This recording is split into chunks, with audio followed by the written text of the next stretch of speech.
how a wealthy man, or how wealthy men in general get girls, how they find their girlfriends and how they get their wives. That was a question that was posed to me in the chat, and I decided to go out and search out some of the most wealthiest men on planet Earth and try to figure out how they get their girlfriends and wives, how they meet women. And I found a guy by the name of Grant Cardone, who my understanding is a billionaire, super duper rich. We're going to have a look at how he got his wife. We're going to learn a lot about his strategies, abilities that he has as a wealthy man that you might not have, and see what we can learn from this guy's story. But before we kick it off, I'm Dave, and this channel is dedicated to giving you no BS, novel, dating advice for the modern man. My Facebook group has all the infield breakdown and analysis videos. They're all in there right now. All the ones that I cannot put on YouTube are in there, and I'll be making ongoing ones within that group. There is a lifetime entrance fee to get into that. Sign up to that right now. And on top of that, top link in the description to get some coaching with me. Now let's just get straight into this. Here is, I'm going to go through a few videos, and what we got here is Grant Cardone and his wife. Apparently for 12 months he was chasing her, and she wasn't interested at all. So what we're going to do is we're going to listen to their story, and I'm going to give you my take on what's going on. Let's get into it. Most of you know the story. He had called twice a month and left a message on my answer machine. It was back in those days. I never returned any of his phone calls.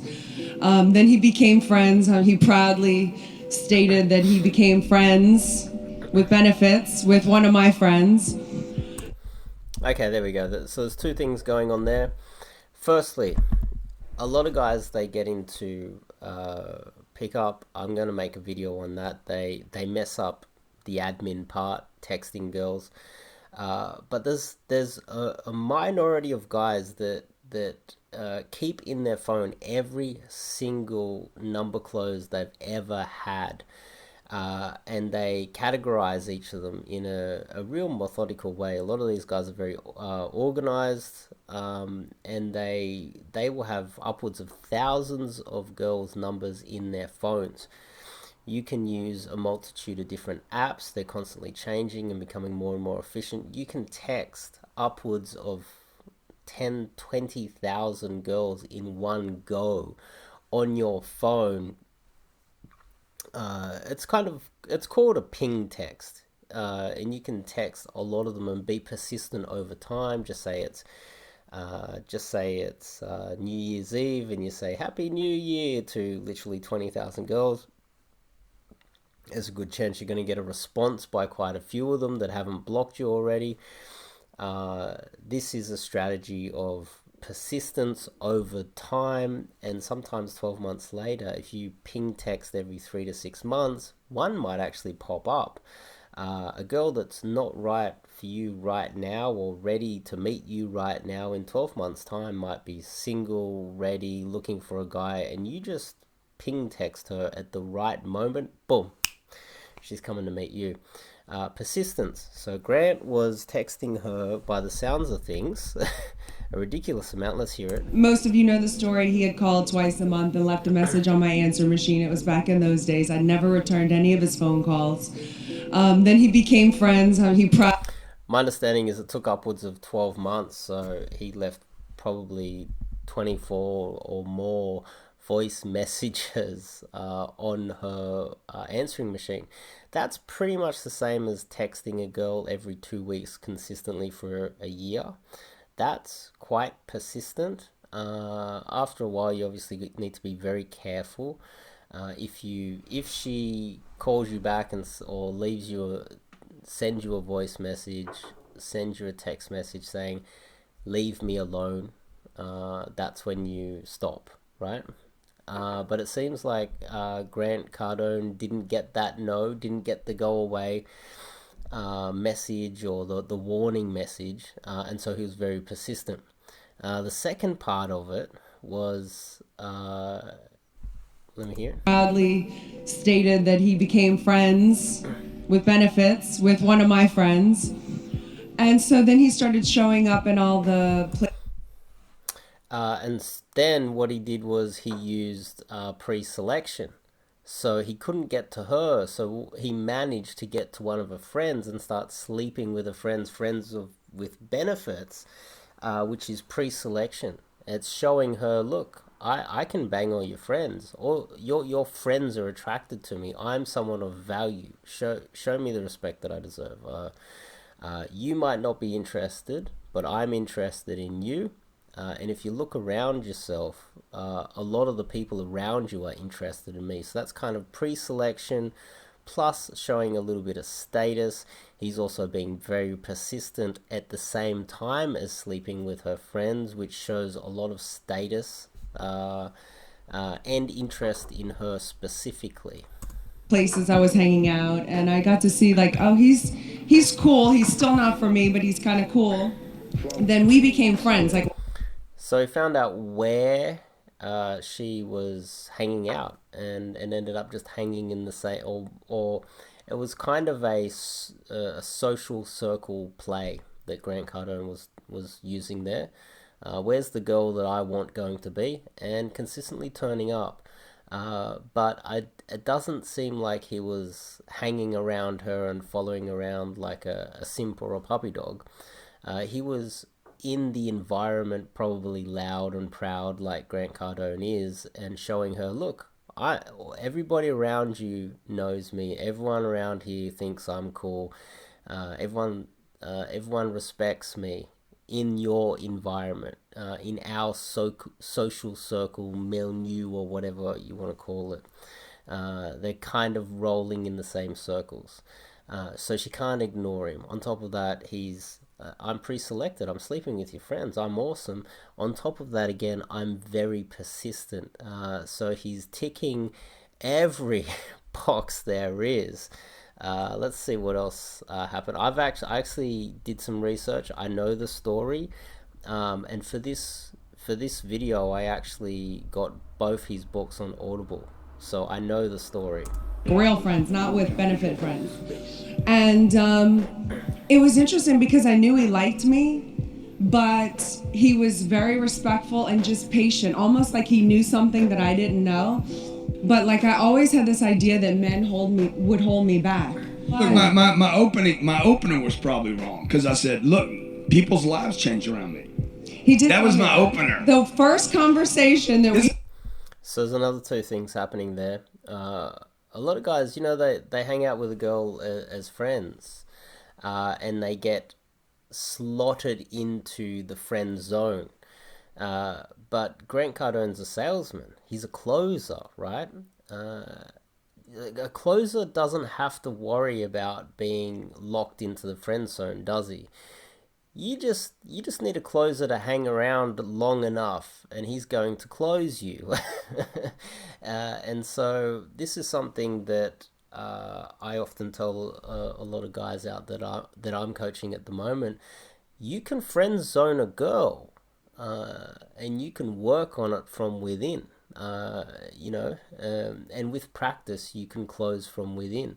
There's a lot of guys, what happens is, it is the fear of rejection, okay? And Grant understands that he can be persistent, get rejected over and over and over again. He'll keep coming,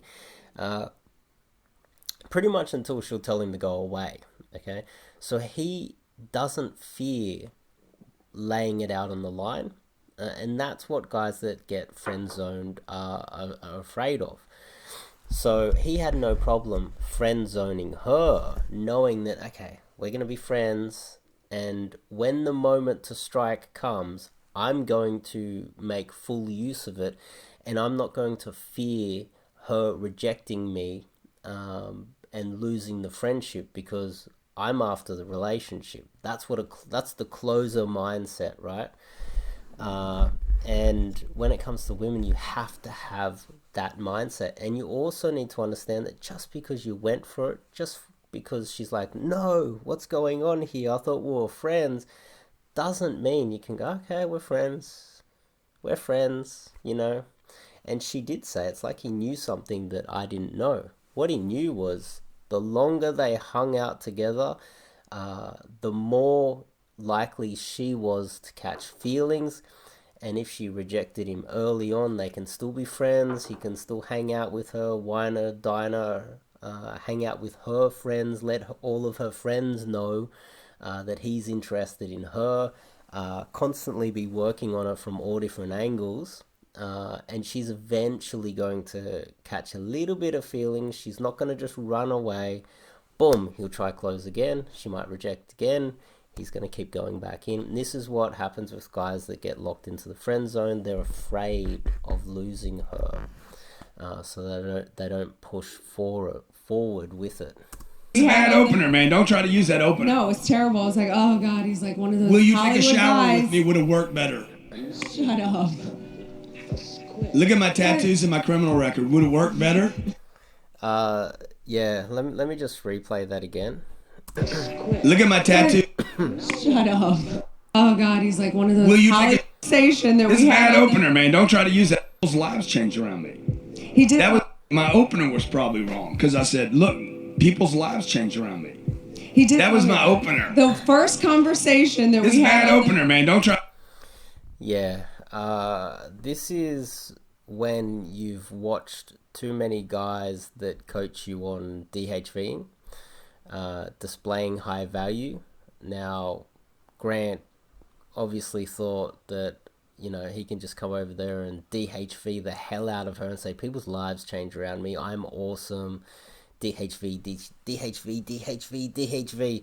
Well, sometimes, depending on the girl, she'll be put off by this. And I dare say a lot of women would be turned off by this. It's like, you can't buy me. I'm not a... It's almost like saying, I'm such high value. DHVing her is like, I have the ability to take whatever I want. To some extent, and that's where it can go to at that stage. It's like, I'm so important that I can have whatever I want, and I can have you whenever I want because DHV, DHV, DHV, throwing it in her face, and that can backfire when you go over the top. Try to use that opener. No, it's terrible. It's like, oh God, he's like one of those Will you Hollywood take a shower guys. with me? Would have worked better. Shut up. Look at my tattoos and my criminal record. Would have worked better with her at that point. You got to know your customer. But eventually, I saw something that I had never ever seen in a man before, which was like this guy. Like there was something about me. Like it couldn't have been the poo nanny because. Well, she's talking a lot of truth there. I could hear a little bit of a gasp in the audience, which yeah. I'm guessing she comes from a low socioeconomic status family, maybe a little bit ghetto, and that's probably why he said that as well. She has no problem just saying outrageous things publicly. It's kind of trashy. That seems a little bit trashy to me to just go, it's not the poo nanny. But what she's saying there is, it really is something that a lot of guys misinterpret. They want to feel this sense of destiny. They want to feel like this sense of it was meant to be. We were meant to be together. It's some sort of special. There's something special between us, like we're soulmates. You know, the soulmates type of a thing. And by being so persistent with one girl over time and continuously going after her when there's probably a lot of other options out there, and he would have shown that to her by sleeping with other girls around her, letting her know, look, I have a lot of other options. It's not just about the sex. I want you specifically. I see you as a long-term relationship. That's important to women. It really does. You know, keep in mind, women only have one egg. That egg is specifically designed for one male. You know, and so therefore they're looking for a guy that after, you know, deep down he sleeps with her. Deep down, the women they want a guy that after sleeps with her sticks around. He hangs around. He wants to be with her long term. He doesn't just knock her up and run away.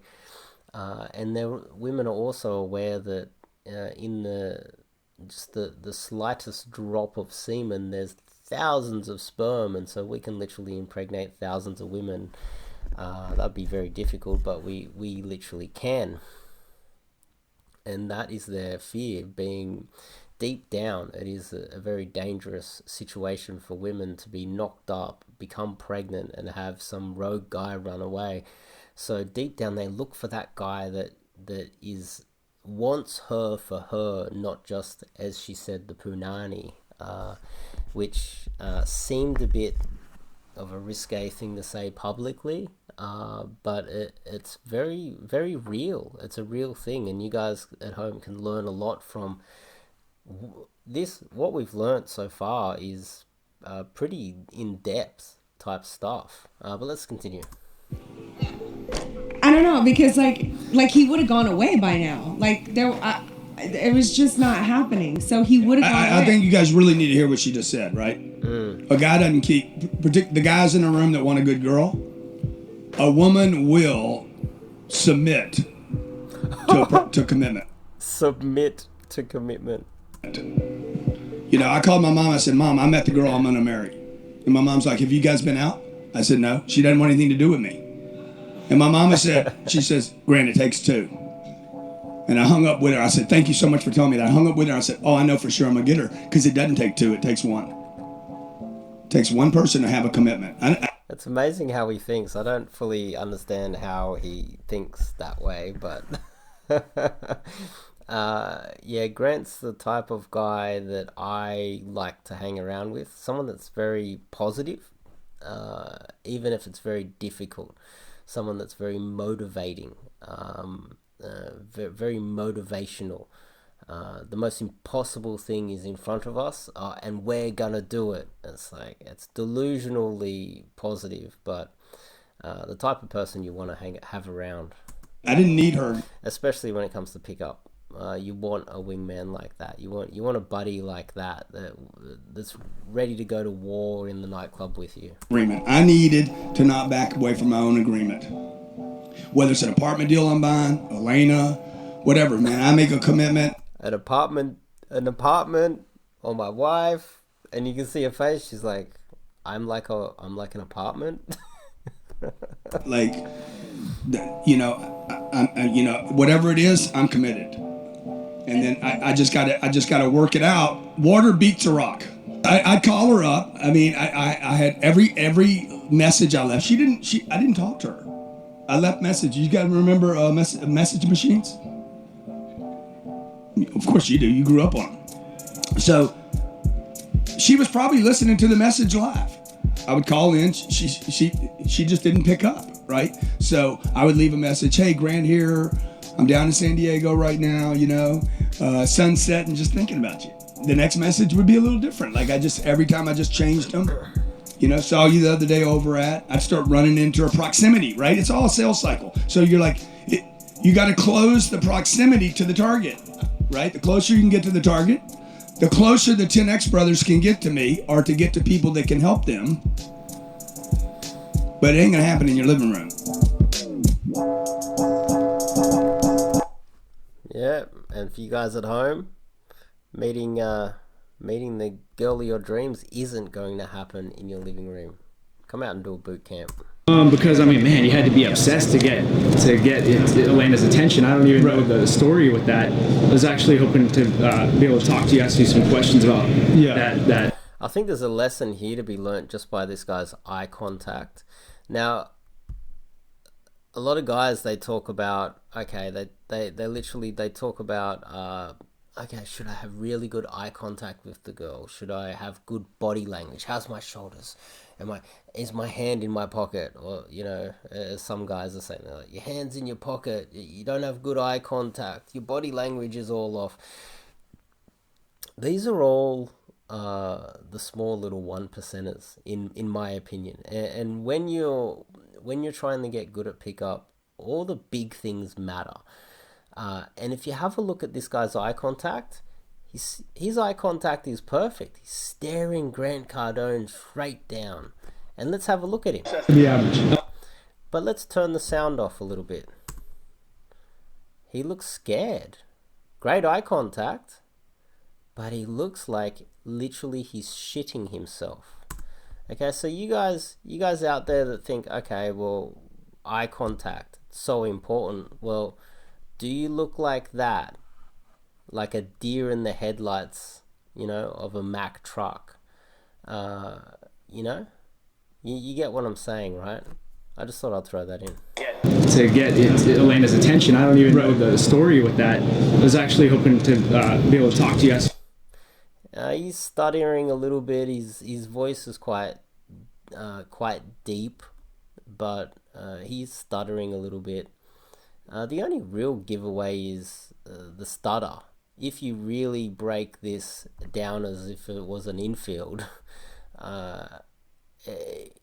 pretty much he's ticked all the boxes except for the little stutter that you would say he gave away. But visually, you can just see it. He's shitting himself. He's scared of Grant.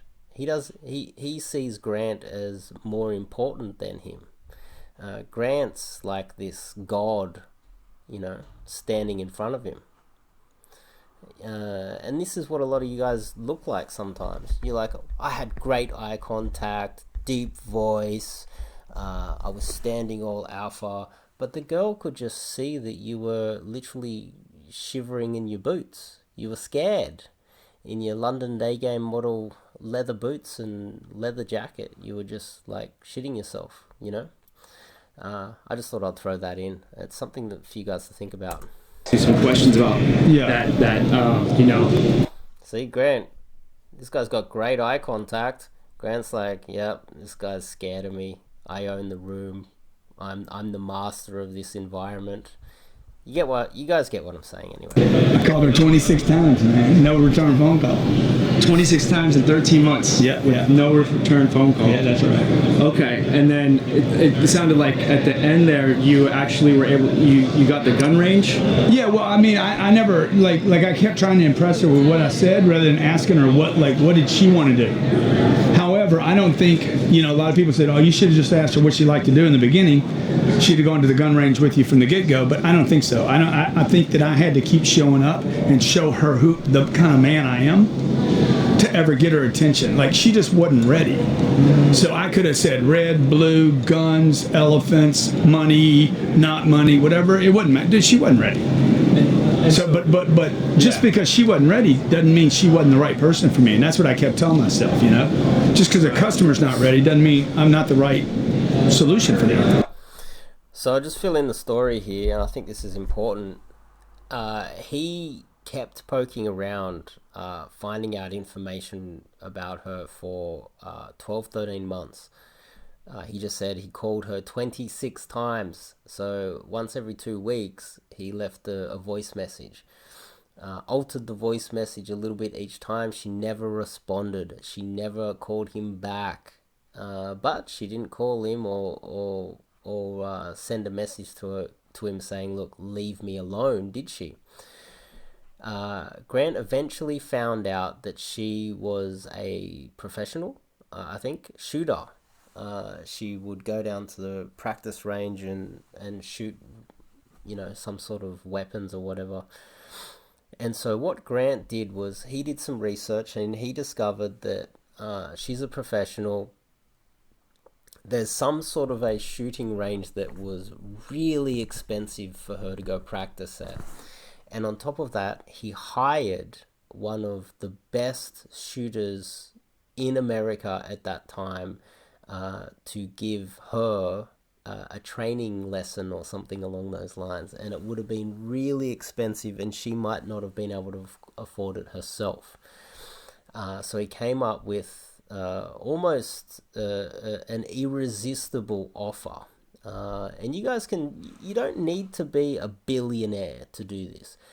And this is what I tell guys. You find a cafe, a trendy little cafe in your neighborhood or in your little city or whatever that, sure, the coffees or the drinks are a little bit more expensive, but it's this trendy little place that all the girls want to go to at the moment. They want to get in there, they want to get a photo with the drink or the ice cream or whatever it is. They want to get a photo with it. They want to tell all their friends that that's where they've gone. It's a little bit expensive, and you sell it to her. You sell her. You give her this offer of this cafe or little restaurant or little sidebar, where she doesn't only get to go there and not have to pay for it herself. She gets the photos to put on Instagram or social media, whatever. She gets to make a little video and let all her friends know that she's at this really cool place. You can sell that, and you don't have to be as rich as Grant Cardone. You don't have to hire the best shooting trainer in America to turn up. Well, she literally responded within minutes, apparently. She called him back within minutes and goes, yeah, I would love to come, because the offer was almost irresistible. He obviously worked on it for 12 months, and he eventually found something that she wouldn't be able to turn down. But you guys can do that with smaller things like cafes, little bars. There's these craft sort of wine and cheese places that girls find irresistible, but they're expensive and they can't go there that often, and they know that if they're free and they got nothing else on, they might not be terribly interested in you. They might turn up, and that will give you enough opportunity to build enough rapport, and she might catch a little bit of feelings, you know. So I knew she was right for me. That's what mattered. And you know, and the man had to keep showing up. Gotcha. Not the little boy, because the little boy wants to go home. Right. You know. So you must have had this burning desire from within you. You just knew she was the one. Like when you kind of met her. I knew all the women you've been with in San Diego. They all know me. Yeah, no, it's all good. Yeah, I met this amazing woman up in Santa Barbara, and actually, I was been reading your book, Be Obsessed or Be Average, and I've been obsessed. I knew that's the only way. Yeah. Right? Now you got to figure out how to do the deal without looking like a freak, you know, because it can come off as a weird kind of freaking, you know, flow, right? I like this suit too, by the way. The other guy, I don't like the way he's dressed. I like this white collar, the blue suit jacket. You know, he's put together. He is rich though, but he's put together quite well. Just something to take note of. So you got to figure out how to get her to want to move toward you a little bit. Definitely. So you got to kind of play a little game with the energy. Yeah, that makes sense. Yeah, I mean, kind of like the tide comes in, tide goes out. Right? Definitely. Okay, come in. Okay. Be my guest in here. Sounds great. Awesome. Yeah. Thank you, Grant. First class. Give me some popcorn. No problem. Already done. Okay. Fake to me, her saying something like that. But personally, I hope these guys don't get divorced. I hope Grant doesn't get screwed over. But yeah, I think this was an interesting video, an interesting lesson for you guys. I think we learned quite a bit. Anyway, for you guys at home, Facebook group, all the infield breakdowns, you can join up to that right now. I'm still going to be uploading infields inside that Facebook group. You don't have access to a lot of them on YouTube. Some of them I won't be posting on YouTube. I'll be very careful what I post on YouTube. I don't want to lose this channel. I don't want to be causing any trouble with YouTube. So that Facebook group, there's a one-off payment to have lifetime access to that group. Just letting you guys know. And if you want some coaching with me, top link in the description, and I'll go all Grant Cardone on you guys and just go, look, you need this coaching. This is going to change your life. When you meet people like me, you know, lives change. Yeah, I guess that's kind of what Grant Cardone would have said. I'll see you guys in the next video.